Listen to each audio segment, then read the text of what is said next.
Hey, this is Arthur Hill, Senior Technical Analyst with StockCharts.com. It is Tuesday, July 9th, and you're tuned into On Trend, the show designed to keep you on the right side of the trend.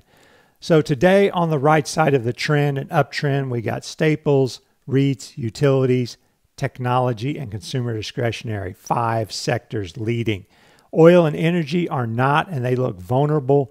Banks also look bad. And I'll finish with a few growth stocks that have bullish charts. So the first thing we need to know is, are we in a bull market environment or are we in a bear market environment? And we can pretty much figure that out just by looking at a chart for the S&P 500. This is a weekly chart here, and as you can see, we hit all-time highs here in early 2018, in the latter part of 2018, in early 2019, and last week. So that's pretty much 4 all-time highs over the past year and a half. And with a new all-time high just last week, then that just affirms the overall uptrend for the S&P 500 and the fact that we're in a bull market environment. So if we're in a bull market environment, that means we need to be looking for bullish setups. We need to focus on stocks in uptrends, and we need to be ignoring bearish setups and stocks in downtrends. So one more time on the S&P 500, you can see we got that bounce off the 40-week moving average and this low here from the earlier part of the year around 2,700, 2,720. And so this green zone now marks the support level going forward. But you can clearly see that there's a progression of higher highs since that January 2018 high. So there is clearly an uptrend in the works here. We don't know how long it'll go, how far it will extend. I think we just have to take the evidence as bullish until it is proven otherwise. So I was looking through the sectors because that is the first breakdown of the stock market that we can make. I know some people can do value and growth, but I prefer to look at the sectors for the S&P 500 because that is my key market barometer, the S&P 500. And I noticed that basically we have some new highs in some key sectors and some new highs in some defensive sectors. And I think it's important that we take a weight of the evidence approach here. All right, as long as 50 plus 1% of the sectors are strong, that's net bullish. That means the cup is half full for the market. If 50 plus 1% are bearish, then the cup is half empty, and that is bearish for the market. Now, if we look at XLK here, which is by far the biggest sector, it hit a 52-week high here in July. So here in July, we have SPY hitting a new high. We have XLK hitting a new high. That is bullish. You look at the 1-year rate of change, SPY versus XLK, and you can see XLK is leading. So we have the biggest sector hitting a new high and the biggest sector showing relative strength. That's positive for the market. Then we look at another big sector, consumer discretionary. It hit a new high here in July. There you can see the new high with the move above the spring highs. So it's one of the bigger sectors. It's hitting a new high. That is bullish for the market. So again, we need to take a weight of the evidence approach. And one of the ways we can do that with the sectors is to look at the sector weightings within SPY. So what I've done here is a little Google search for SPY ETF holdings, and you get a number of results. My preference for the holdings is to go to the actual fund family website, which would be spdrs.com. And so if I click on that link, you can see a list of the information for that ETF, and I can click on the holdings tab. There are the top stocks in the ETF, and then we have the fund sector allocation. We have the S&P 500 on the right, and we have the SPY ETF on the left. But what we can see here is we can see technology 21.5%, consumer discretionary 10%. So that's like 31%. Then we have consumer staples at 7%. So we're up to 38%. So all we need is a few more showing strength to get to that 50% number. And we're going to see that REITs and utilities are also strong. The other sector that hit a new high here in July, and that will be classified as one of the leaders, is the consumer staples sector. There you can see that new high with the surge over the past week or so. Now, XLP consumer staples started hitting new highs there in April. It hit a new high in June, and it hit another one here in July. So this is clearly one of the strongest sectors out there. So here is XLU, and we can see XLU has been working its way higher for over a year here. We had a pretty sharp decline, but that didn't last long as buying pressure stepped right back in. We had a consolidation in March, April, and another breakout to new highs. So XLU is clearly one of the strongest ETFs. In the bottom window, I've got just 14-period RSI, and you can see it's been holding its bull range there actually since the latter part of January when it's been in that 40 to 80 range. Then we have REITs, and the REIT ETF is also still in a clear and present uptrend. You can see the move to new highs there in late January and then zigzagging higher with new highs coming in June, a deep pullback in latter part of June, but then a bounce here in July to keep it going. And there you can see RSI since the latter part of January has been in its bull range. So these are the 5 strongest sectors right now. Now, in the Charts commentary, every Friday, I do a state of the market report, and I show this table. It is updated on a regular basis, and what it has here is it's got the 11 sectors. There you can see the symbols and the name there. And then I've got the number of stocks in each sector, and you can see there's 60 plus stocks in industrials, consumer discretionary, finance, healthcare, and technology. So for number of stocks, they're the biggest. And I've also got the sector weighting because that's very important. And then I've got 3 breadth indicators. And these are explained in the commentary. The commentary is behind the paywall, so you do have to be a member or subscriber to StockCharts to read it in the Charts commentary on Fridays. But basically, I assign a bullish or a bearish value to each of these indicators. And when they're bullish, it's green. When they're bearish, it's red. And we can see that we have one bearish signal here for consumer discretionary. It has yet to get a bullish breadth thrust. And we've got a bearish signal for materials. The only sector that is net bearish with 2 of the 3 indicators on bear signals is energy. And it's been bearish since May 1st. And so I weight these signals according to the weight of the sector, and I currently have a plus 87%. So that is clearly more than enough to power a bull market, and that's why I think we're in bull mode. And these indicators have been net bullish since the middle part of February. So the cup has been half full since the middle part of February. Now, as I noted, energy is the only bearish sector of the 11 sectors right now because 2 of the 3 indicators are on active bear signals. And here's a chart for XLE. So we can see that the 10-day EMA of 80%, which measures a bullish and bearish breadth thrust, it got a bullish signal there towards the end of June. So it is on a bull signal. But high-low percent here triggered a bearish signal in October, and it is yet to reverse that signal with a move back above plus 10%. So it's on an active bearish signal. And then we got a little bit of a whipsaw on the percentage of stocks above the 200-day with a move above 60%, and then about a week and a half later, a move below 40%. So on May 1st, these indicators turn net bearish. And so with the indicators net bearish, and I am net bearish on the sector, I would be more inclined to look for bearish setups. And it just so happens that we have one working here. Now, before we get to XLE in detail, I want to look at oil, which is a little bit further down in this chart list. First, we have West Texas Intermediate crude, and we can see it's hit a reversal alert zone, and it's the second one this year. So basically, a reversal alert zone, a bearish one, occurs.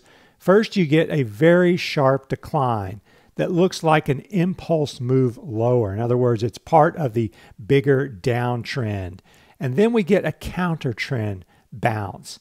And it's when that counter trend bounce hits the reversal alert zone that we need to be on alert for a reversal. That's why it's called a reversal alert zone. Anyhow, so what we can see, what makes this a reversal alert zone is, okay, first of all, I think it's a counter trend bounce. Second of all, you can see broken support here turns into resistance, and we're hitting that level, the blue zone. And third, we've retraced about 61.8% of the prior decline. So there is the prior decline. Here is the current or the advance, and we hit that retracement zone and we broke down. So now we've had another move lower and we've had a bounce. And we can see that we have kind of a broken support in that 60-61 area that turns into resistance.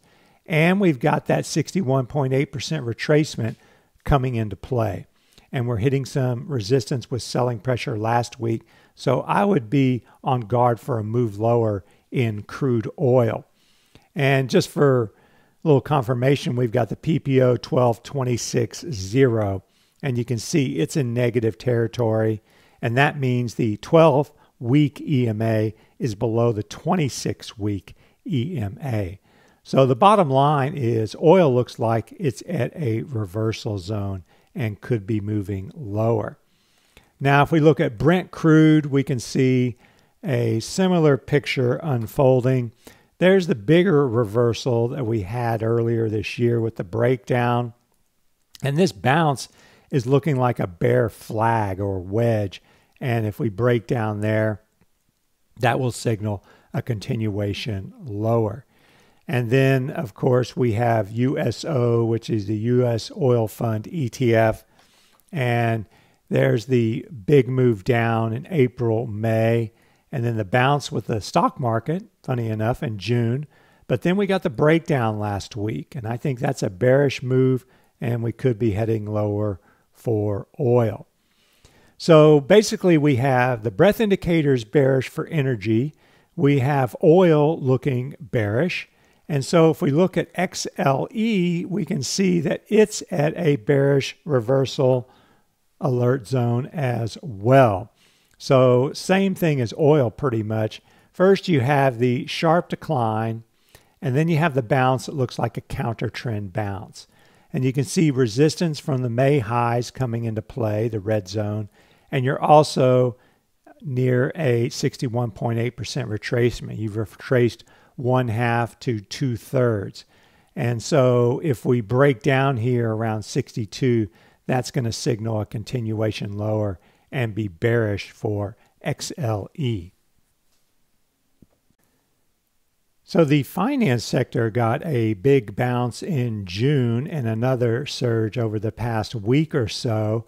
And I wanted to look at this one in detail. You know, maybe XLF looks okay, but KBE and KRE, the banking ETFs, still do not look good. And they're not even on my radar, really.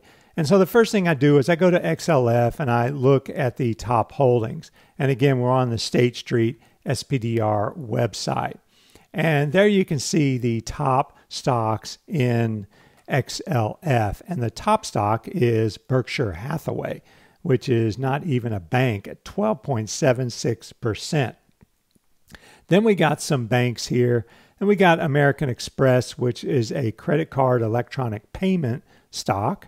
Then we have CME, which is an exchange. We have Goldman Sachs, which is really an investment bank.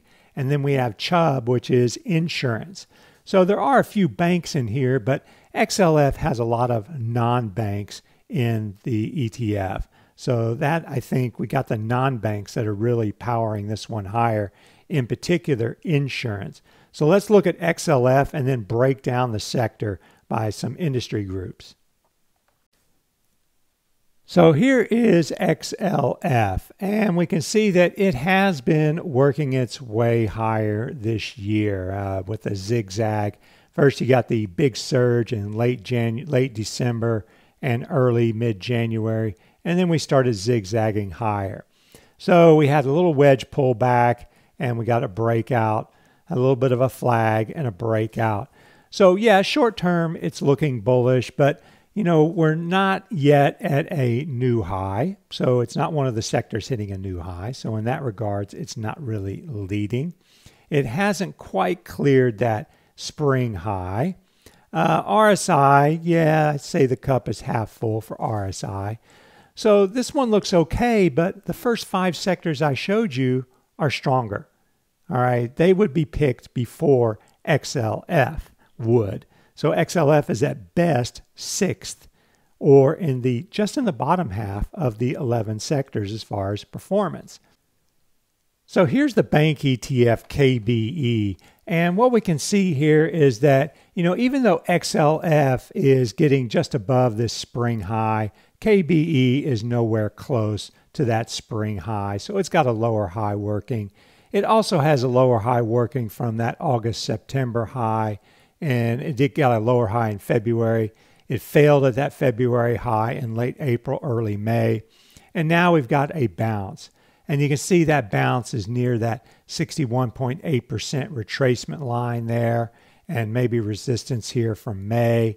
And it's perhaps a little flag forming. And inside you've got support right there at, say, 43. If you break that, that's your first signal. And then if you break that line at 42, that would be bearish for banks. Now, in the indicator window, you can see that relative performance with KBE and SPY. SPY is the red dashed line. So there we can see that, SPY moved on to new highs there in April and May, higher highs, whereas KBE did not take off until the latter part of March and really didn't exceed that high. And then you can see SPY hit new highs again in July here, whereas KBE is well below this prior high, so it's not keeping pace with SPY. Then we look at regional banks. This one does not look good either. KRE, again, you can see the lower high here in February, another lower high in April. Yeah, we got a higher high here, but this looks like a counter trend bounce, and I would be wary of a break below 52 and a continuation lower. And if you look at SPY in the bottom window, which is the red dashed line, and KRE, you can see KRE is just not keeping pace with SPY, so that's why it's on the avoid list. Now, insurance is another matter. Insurance business is different from the banking and the regional banking business, and that shows on the chart here. We can see first we had the big surge with the rest of the market, a pullback and a breakout, a sideways consolidation and a breakout, and that is a new high here in July. So insurance is clearly one of the leaders right now and a pocket of strength within the finance sector. So I've singled out some growth stocks, some charts that happen to be growth stocks, and they are bullish setups. And these came from a scan that I have developed that uses Arun and RSI to find strong uptrends. And there's a system trader article in Arts Charts. And of course, you have to be a member to read that and to see the scan code that I put in that article. This is the second article in which I tested the Arun RSI strategy to see if we could get some positive expectations by basically buying when RSI exceeds 55 over a 65-day period, over a 3-month period, showing strong upside momentum. And if Arun hits 100, Arun up hits 100 and Arun down does not hit 100. And when that happens, you've basically had a 65-day high and no 65-day low. I'm using 65 period Arun. So that scan generates a lot of results. You need to whittle it down a little bit or look at candle glance charts, which is what I do. So, I'll get a few hundred stocks in the scan and I'll look at candle glance charts, and I can easily weed out the ones I'm not interested in and then select the ones I'm interested in order to narrow my list and look at bigger charts for deeper analysis. So here's an example of a whittled down list. I took like 500 charts and I viewed them in candle glance, and then I selected the ones I liked and deleted the other ones. I ended up with 28 names, and there you can see some of the names. And then I view this list as candle glance. Well, here I've selected gallery view, but I'm going to go candle glance, and that gives me 30 charts per page. And if I see one that looks really interesting, I can just click on it for more detailed analysis. So first up is Cisco, and Cisco is consolidating within an uptrend, and that is pretty much my main focus, is I look for pullbacks or consolidations after a sizable move. In other words, when we're within an uptrend. So my uptrend checklist is based on the scan. I just showed you the Arun RSI scan. And you can see I've also added the 20-day moving average, and it moved above the 200-day moving average in late January, and it's still above. So that tells me we're in an uptrend. And then RSI got above 55 there in February, and Arun up hit 100. So you had a 65-day high. So it's been on my scan results list since February. And sure, I've seen some patterns form and not all of them have worked out, but there's still a bullish pattern at work here. And what we have is a consolidation like a triangle. So I'm going to go to the annotate window here. Once it's in a chart list, you can annotate it and save your annotations. So I just need a basic blue trend line to show that triangle. And we can see that there it is. So we got a big move to new highs, a triangle. We broke above the triangle line. We're kind of, moving above and below it. I don't think that's any big deal. We can expect a little bit of volatility. I'm not going to call the first move back below 56 a failed breakout. I'm not going to call the second one. And the reason is because my longer term bias is bullish on this chart and for the market and for the technology sector. So you got, three things going for you. First, the S&P 500 is in an uptrend. Second, technology is one of the leading sectors. And third, this is one of the leading stocks because it hit a 52-week high there in June. You can see that was a 52-week high. And it's consolidating and looks like it's breaking out of that consolidation. So I think this is a bullish setup overall, and I would expect new highs coming out of Cisco in the near future. I don't know exactly when, what path it will take, but right now this is a bullish looking chart. So here is Lattice Semiconductor. Now this is a low price stock, and anytime something is low price, is around $15 a share, it's going to carry above average volatility. But it did make my scan because it met my minimum $10 a share or higher and volume requirement. Because I'm looking for stocks that do have some volume and are not thinly traded. We'll go ahead and do some annotations on this one. But we can see first that we had a resistance zone there, and there's a big breakout. And I'm going to color that red, lighten up that red a little bit. And then you can see we established a big support zone, and I like the support zones to be in green. And we had a little bit of a pullback after the first high there. It wasn't a picture-perfect flag, but you can't expect picture-perfect patterns. But the point was, you got a support zone here, and you're firming, and then you get that little breakout. So that was a bullish signal there. And since then, we've kind of been consolidating with a flat consolidation there. But we're pushing up against those highs, and it looks like Lattice could be breaking out to new highs fairly soon. And of course, the big trend is up. The 20-day moving average is above the 200-day moving average. RSI has been in bull mode since February there, and Arun 65-day highs on a regular basis as Arun up keeps hitting 100.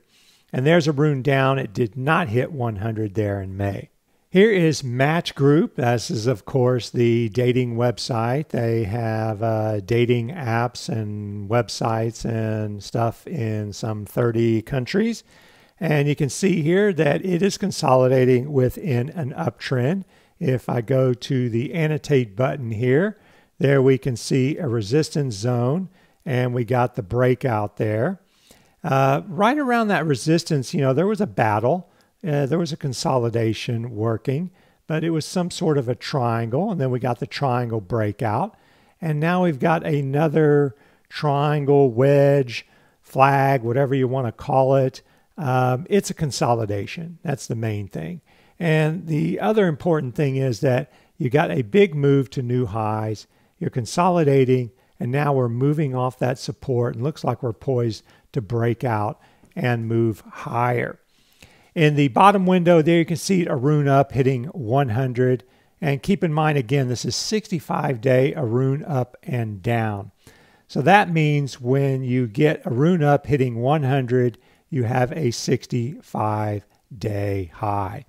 And you can see a rune down has not hit 100 since last year in November. So we have not had a 65-day low since November. So if you keep hitting 65-day highs and you do not hit 65-day lows, that means you're making upward progress on the price chart. Now, I was a bit surprised to see Twitter make my scan results, and it did, because if you look at the chart here, you can see that the 20 days above the 200-day, you saw a 65-day high in April, and in early May, it looks like. RSI moved above 55 there in April. So it's been on my scans since May, and it's also got a bullish reversal alert zone set up. And what do I mean by that? Well, first of all, if you look at the base we set here, you had support there in that 26-27 area, and I'll mark that in green. And then we had a big resistance zone that was broken, and I'll mark resistance in red. So this is a bullish breakout. And then we pull back. Now we have another kind of resistance zone there in this 34-35 area. There you can see the highs in January and February, March and April. And so that resistance zone becomes a support zone. So we've got this big surge from March to April, and we pull back to broken resistance that turns into support. And if you put on the Fibonacci retracements here, you can see that we have retraced 50 to 62% of that advance there. So we've come to a retracement zone, we've come to a broken resistance zone, and you can see that Twitter is firming. You got the first bounce in June, and now we got the second bounce in July. So it looks like Twitter is poised to resume its bigger uptrend. And that concludes this edition of On Trend. Thanks very much for tuning in, and have a great day.